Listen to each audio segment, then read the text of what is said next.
Okay, you guys, so today I decided to give you a peek behind my personal curtain, okay? I'm going to take you guys through exactly how much I've earned since starting Instacart in July of 2021 and talk to you about some of the things that led me to even try out the platform, and also talk to you about some of the financial decisions that I make now using the Instacart platform. So that'll be playing in the background so you guys can see and pause if you want to take a look. And I'm also going to talk to you a little bit about the most I've earned during a single week on Instacart. So I'll pop that up on the screen for you guys at some point. So let's get started. So first things first, how did I come to be on the Instacart platform? Well, what led me to want to be on the Instacart platform was MetaQuest.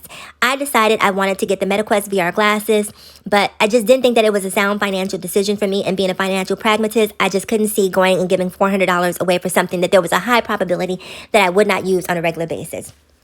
So I started doing my research on gig applications. I didn't want to do Uber or Lyft because I wasn't too keen on having people in my vehicle. I didn't like the numbers on DoorDash. So ultimately I settled on Instacart because I like to shop. So I'm like, okay, we'll just do Instacart. So my plan at the time was to Instacart and put the MetaQuest glasses on a credit card and pay it off in a month or so, or a year, depending on the credit card application that I had processed. So I went with a Chase credit card, which gave me 0% interest for 1 year. So that meant I had a year to pay this off, right? And then in addition to that, once I spent $500, I also got a $250 or $300 credit. I can't remember exactly how much it was, but it was a pretty substantial credit for spending $500 within the first 3 months or something like that. So I get the credit card, I immediately go, I grab the MetaQuest glasses, I hop on Amazon, I'm ordering all sorts of accessories, auxiliary batteries and covers, because I want to look cool. So I get everything, and that came to $500. So I also got that $300 credit back from Chase as well. So really, I wound up paying $200 for these. So my plan, as I mentioned, was to pay it off incrementally. I was going to do Instacart here and an Instacart there and just, do these little micro payments. And so when I started doing Instacart, I think in the first week I made about $140. I don't remember the exact amount, but you guys will see it. So I made $100+ and I put that towards it. And so already I was beyond the halfway mark of paying for this, because keep in mind, I also got a $300 credit from Chase as well. So then the second week I made, close to $300. So at that point, I'm like, damn, I already have these glasses and this is great supplemental income. And so me being, my brain starts to think, okay, well, you bought these glasses. What else can you do with this money? So once that, and keep in mind, you guys, I do Instacart as supplemental income. I have a regular, very well paying, or I had one. At this point, I don't. I quit my job because I'm starting my own business. But I had a very well-paying job, and I would just do it as supplemental income.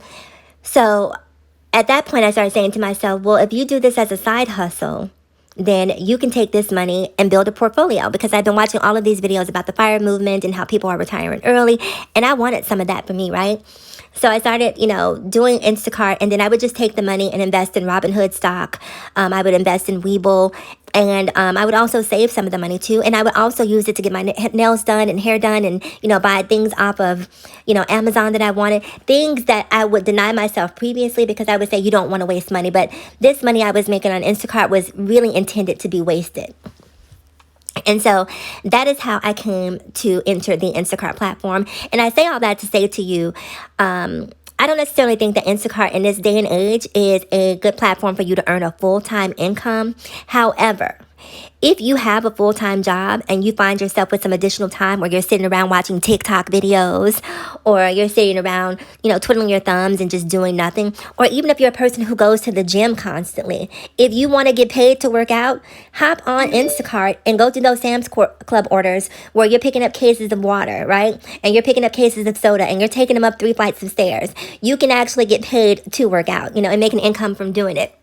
So my point being, if you have additional time that you don't find you're really using it productively, Instacart is a great way to monetize your free time. Now, as I said earlier, it's not anything that you want to invest in full-time, because it's just not paying what it used to pay. And that's why I popped up my history here, because I want you guys to see the demise of Instacart Pay. You guys will see, if you look at the numbers, you'll see that my numbers have steadily decreased. And the reason that is because the orders just simply aren't what they were at one point in time. But I am noticing a very specific pattern, and that pattern is that the winter months tend to pay more. I'm sure that's not a eureka moment for some of you out there who already do Instacart, but for me, the light bulb definitely went off that, hey, I can actually make more money by doing Instacart during the winter months. Which brings me to my next point. I'm going to show you guys my highest earning week on Instacart, and let's break that down and talk about it. So if you're considering doing Instacart as supplemental income, I'm going to tell you how I feel you can best maximize your earning potential. If you're considering doing Instacart as supplemental income, the best times are going to be weekend mornings. So that's Saturday and Sunday mornings. In addition to that, doing it on the holidays.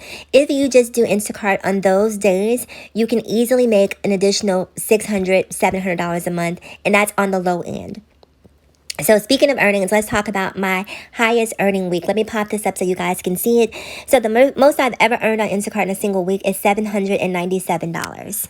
So let's just round this up to $800, and we're going to take a quick look. This was back in December of 2022. It was also during the winter months, so it was sort of a perfect storm of winter and being the tail end of the pandemic. And it only took me 27 hours to make this $800. So imagine if I were not cherry picking orders and doing it aggressively, I could have made maybe triple or quadruple that number. There are lots of people out there on the Instacart platform that do. I just don't have that level of hustle in me. So if you are considering doing Instacart, just be smart about it, think about it in a comprehensive way, and be prepared to do it during these winter months. That's when real money is going to be out there for you.